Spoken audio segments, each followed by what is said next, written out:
या फिर police commissioner का या मेजर जनरल का? इनमें से भी किसी का बेटा नहीं है वो। अरे वाह, तो फिर जरूर वो किसी मंत्री, डॉक्टर या इंजीनियर का बेटा होगा। हाँ?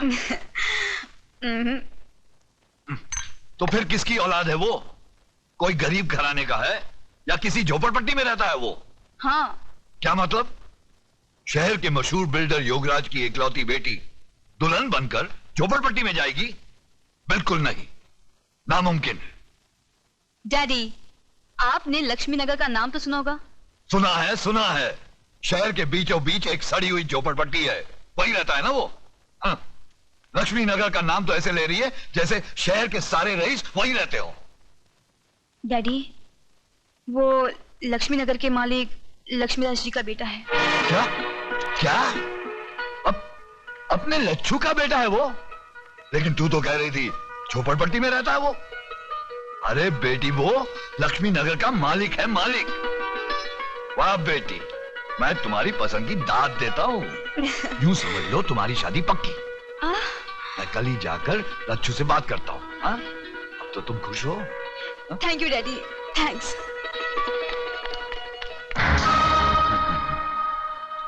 वाह बेटी वाह, क्या सही निशाने पे तूने तीर मारा है। लक्ष्मी नगर पर योगराज नगर बनाने का बहुत पुराना सपना था मेरा। आज तेरी वजह से वो सपना पूरा होते हुए नजर आ रहा है मुझे। लच्छू! योगू! अरे योगू! मेरे यार! अरे तू तो बिल्कुल वैसा का वैसा ही लगता है, एकदम दुबला पतला। हा? मैंने तो सोचा था कि आदमी के पास पैसे आ जाए तो बड़ा झाड़ा मोटा हो जाता है। अरे यार, तुझे देखकर अपना बचपना याद आ गया। याद है तुझे, तू कैसे छोटे छोटे मिट्टी के घर बनाता था? हा? और आज शहर की ऊंची ऊंची बिल्डिंगें बनाने वाला योगराज बिल्डर। अरे बातें छोड़, ये ज्ञानचंद जी हैं। अरे ज्ञानचंद के ज्ञान के बारे में तो मैं बहुत कुछ सुन चुका हूँ। तुम्हारे कारोबार का काला सफेद कोई भी काम इनके ज्ञान के बाहर थोड़ी है कि नहीं? कंगी अंदर अंदर रखो, बहुत बुरी आदत है इसकी। आइए आइए, आओ आइए, बैठिए, आइए।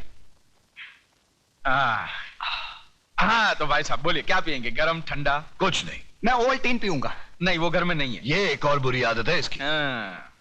देख लच्छू, हाँ, तू तो मुझे बचपन से जानता है। मैं घुमा फिरा के बात नहीं करता। बराबर। देख, तेरा एक बेटा है, हाँ, मेरी एक बेटी है। हाँ। जो कुछ भी तेरा है वो मेरा है, और जो कुछ भी मेरा है वो समझ ले तेरा है। यानी तेरा जो कुछ भी है वो मेरा है? हाँ। वो कैसे? सीधी सी बात है लच्छू, मेरा सारा माल मेरी बेटी का, मेरा मतलब है शादी के बाद तो दामाद का ही हो जाएगा ना। देख भैया, ये तो लेन देन की बात करेगा तो तेरी मेरी नहीं जमेगी। ये लो। इसलिए मैंने अपने बेटे को पहले से ही घर के बाहर भेज दिया है। अरे यार, तेरी बेटी मेरी बेटी जैसी है। एक साड़ी में विदा कर देना, मुझे दहेज में फूटी कौड़ी भी नहीं चाहिए, समझा? वाह। नहीं। और दिन रात एक करके जो मैंने दुनिया भर की दौलत कमाई है वो किसके लिए? मुझे नहीं मांग। देख, मैंने तो फैसला कर लिया है, 1 करोड़ नगद मैं ममता को दूंगा ही। 1 करोड़ नगद? 40-50 लाख रुपए के गहने हैं, और फिर एक छोटा सा बंगला 3 करोड़ का। ये सब मैंने अपने बेटी के नाम कर दिया है। 40-50 के गहने मतलब 1.5 करोड़, और 3 का बंगला 4.5 करोड़। बाकी उसके बैंक के खाते में कुछ 2-3 करोड़ रुपए तो जमा है ही। अब बाप बनकर मैं उस पर नजर थोड़ी ना रख सकता हूं। 3 करोड़ का तो बैंक बैलेंस 7.5 करोड़। अब जिंदगी भर दूसरे लोगों की शादी पर पैसा मैंने बांटा, अब अपनी बेटी की शादी पर वो लोग पैसा देंगे ही ना। हाँ हाँ, क्यों नहीं देंगे? यूं समझ ले कुछ 40-50 लाख रुपए तो हो ही जाएंगे। 40-50 की बख्शिश यानी 7.5 और 50, 8 करोड़ की लक्ष्मी। देख, अब तू ना करके दोनों प्यार करने वालों का दिल मत तोड़ देना। अरे मैं कैसे ना कह दूं भैया, लेकिन हाँ यार, ना का फैसला तो तेरी मर्जी से ही होगा ना। मैं तो अपनी बच्ची के लिए कुछ भी कर सकता। वाह योगराज वाह, क्या चाल चली है। हम तो समझा था कि राजनीति में नेताओं को भगवान भी मात नहीं दे सकता, मगर तुम तो नेताओं से भी आगे निकल गया। क्या चाल चली है? मैंने तो अपनी चाल चल दी है, मगर सारे पत्ते जो हैं वो अब आपके हाथ में हैं। आप चाहें तो उस लक्ष्मीदास स्टेट पर योगराज नगर यूं बन सकता है। अरे बन सकता है क्या योगराज, समझो कि बन गया। क्यों चंद्रू? अरे तुम्हारा दिमाग खराब हो गया देशमुख। अरे वहां कोई क्रिकेट का खाली मैदान है जो तुम उधर जाके बिल्डिंग बना लेगा? रे अरे हमारा तो समझ में नहीं आता है कि तुमको इस राज्य का मंत्री पद कैसे मिला। 40 साल से बसा लोगों को हटाएगा कैसे? अरे भाई 40 साल से जो काम नहीं हुआ वो 40 मिनट में कर देगा। झगड़ा तो मत करो तुम लोग। नहीं चतुर जी, नहीं, अभी नहीं, प्लीज। इलेक्शन सर पर है अभी, और वो इलाका मेरा वोट बैंक है। आपको जो कुछ भी करना है इलेक्शन के बाद कीजिएगा, प्लीज। ए ना चल बे, ए ना चल बे। अरे ऐसा लफड़ा तो इलेक्शन में होता ही रहता है। अरे काम करेगा दादा, नहीं समझा? अरे तुम हमको बदनाम करो, हम तुमको बदनाम करता है। हा? हा? अरे बरसों से जो हम जैसा देशभक्त नेता लोग करता आया है। रहा दंगा फसद का बात, दंगा फसद के मामले में दादा का हाथ पूरा हिंदुस्तान में कोई नहीं पकड़ सकता है। बस बस बहुत तारीफ हो गया, अभी आगे बोलो, करना क्या है? अरे इलेक्शन का 2-4 मीटिंग के बाद एक जोरदार धमाका। भाइयों और बहनों, आजादी के बाद कितने इलेक्शन आए और गए, कितने नेता आए और भाषण दे देकर चले गए, लेकिन इस बार हमने दोनों पक्ष के नेताओं को एक ही साथ बुलाकर आपके सामने खड़े कर दिए हैं। तो लीजिए, ये हैं जनता जागृति दल के नेता श्री बब्बन राव देशमुख, और इनकी निशानी है डूबती नैया। इसलिए ये हमारे देश की डूबती नैया को बचाने आए हैं। बजाओ ताली। सुनो सुनो, ये है क्रांति दल के क्रांतिकारी नेता श्री चंद्रसेन आजाद। इनकी निशानी है जली हुई रोटी। इनका दावा है कि देश के हर भूखे नंगे को रोटी खिलाएंगे और खुद भी दबा कर खाएंगे। बजाओ ताली। बंधुओं आणि भगनिनों, भाइयों और बहनों, पिछले कई वर्षों से आप लोग हमें जिताते आए और हम भी जीतते आए, और आप लोग ये अच्छी तरह जानते हैं कि बदले में हमने आप लोगों को क्या क्या नहीं दिया। अरे ये सब झूठ बोलता है, सब झूठ बोलता है। अरे ये लोग ऐसा बोलता है जैसे टेप किया हुआ कैसेट।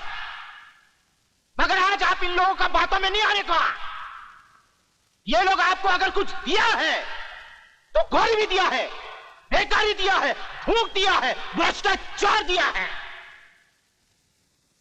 ये ना चल बे, ये सरकार ना चल बे। ये क्रांति दल के लोगों की दोगली बातें सुन सुन के मेरा खून खौलने लगा है।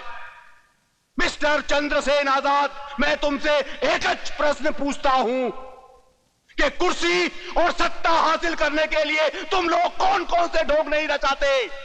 धर्म, जातिवाद और पता नहीं कौन कौन से प्रश्न खड़ा करके लोगों को उल्लू बनाते हैं।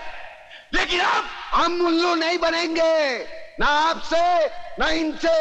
बजाओ ताली। वो ना चल बे, देशमुख साहब, ये ना चल बे। सिर्फ एक बार इस देश का सत्ता का लगाम हमारा हाथ में दो, और फिर हमको इस देश का सेवा करने का मौका दो। और हमारी सेवा करते करते ये ऐसा मेवा खाएंगे, ऐसा मेवा खाएंगे कि देश की खटिया खड़ी हो जाएगी।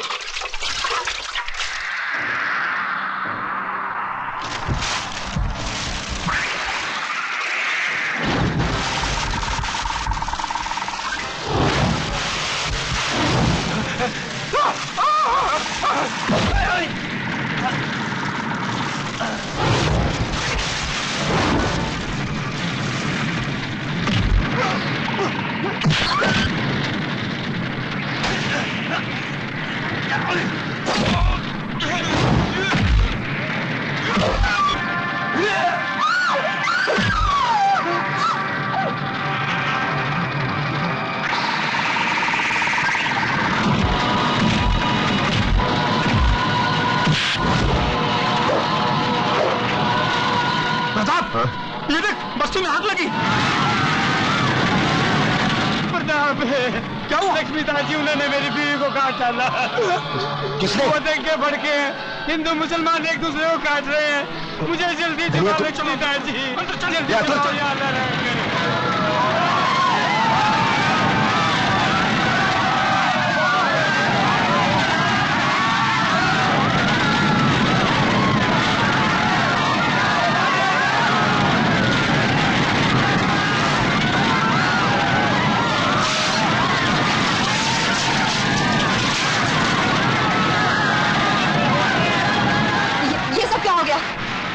मेरी समझ मैं फायर ब्रिगेड को फोन करके आती हूँ।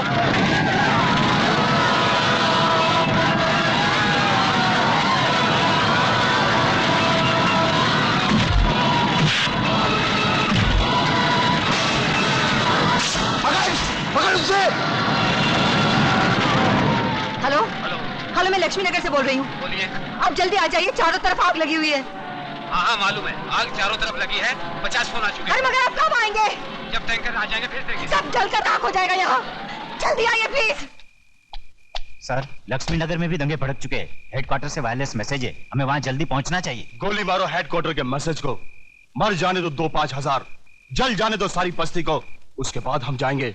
जाओ और सुनो, वायरलेस मशीन ऑफ कर दो। अगर तुम्हें किसी ने पूछा तो कह देना कि मशीन खराब हो गई थी। अच्छा जाओ। लक्ष्मी नगर जले उसी में हमारी भलाई है। लक्ष्मीदास जी, मेरे बच्चे को बचाइए, मेरा बच्चा जल जाएगा, मेरा बच्चा।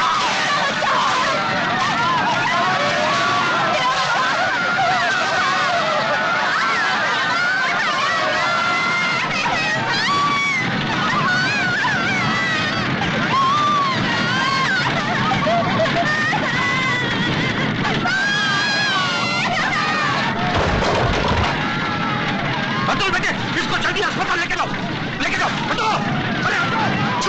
छोटू जल्दी उठ बेटे, उठ चल। कमली दीदी बाहर आओ, आग लगी है। कमली दीदी बाहर आओ, जल्दी आ जाओ दीदी। कमली बहन जल्दी बाहर आ जाओ।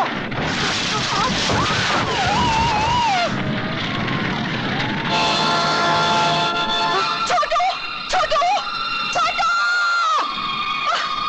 मेरे बच्चे को क्या हो गया? छोटू भैया, मेरे छोटू को बचा लो। क्या हो गया मेरे छोटू को? मैं उसके बगैर नहीं रह सकती, नहीं रह सकती। बचा लो मेरे छोटू को, बचा लो। क्या हो गया?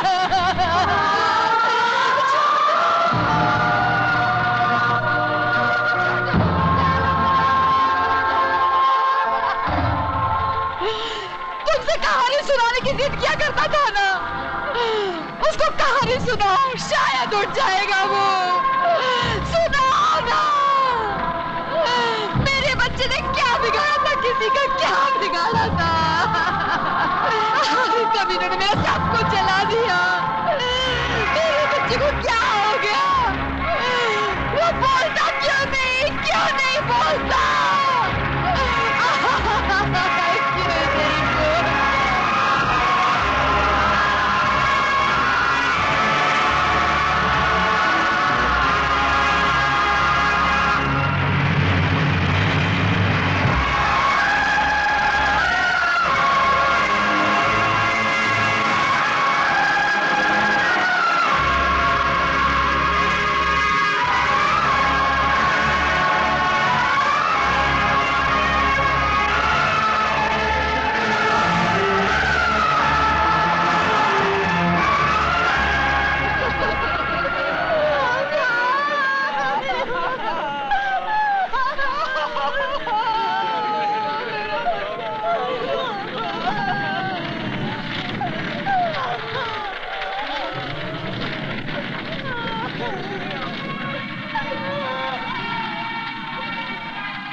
आज हमारे यहाँ कितनी रोशनी है ना प्रताप।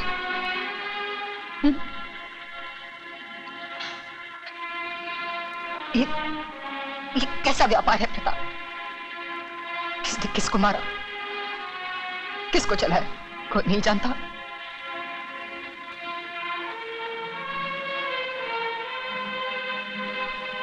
इस लाश की मां, उस लाश की बीवी कहीं रो रही होंगी। उस लाश के बच्चे यतीम हुए होंगे आज।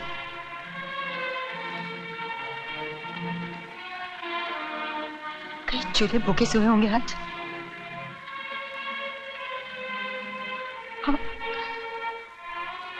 और इस शमशान को रोशन करने वाले खुशियां मना रहे होंगे।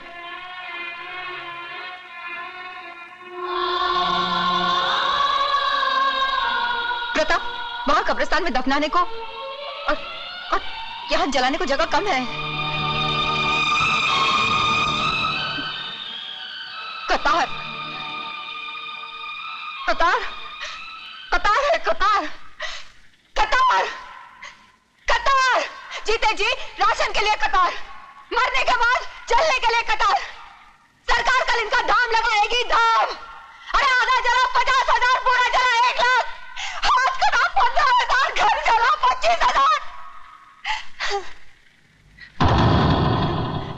अरे तू हंसता क्यों नहीं? अरे हंसना, अरे जोर जोर से हंसना, तुझे तो हंसने की आदत है ना। यह सिलसिला यहाँ खत्म नहीं होता प्रताप। आज यहाँ हुआ है, कल वहां होगा, परसों कहीं और हम तू कहता था ना, ये सोए हुए, सोने दो इन्हें, मत जगाओ, मत जगाओ। ये सो गए हैं प्रताप, इन्हें कोई नहीं जगा सकता, तू भी नहीं, मैं भी नहीं।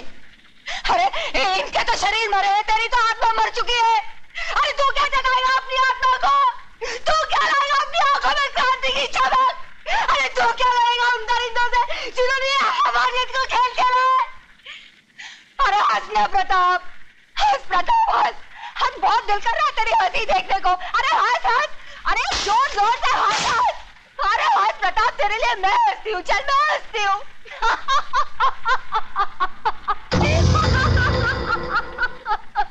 प्रताप क्रांति लाएगा।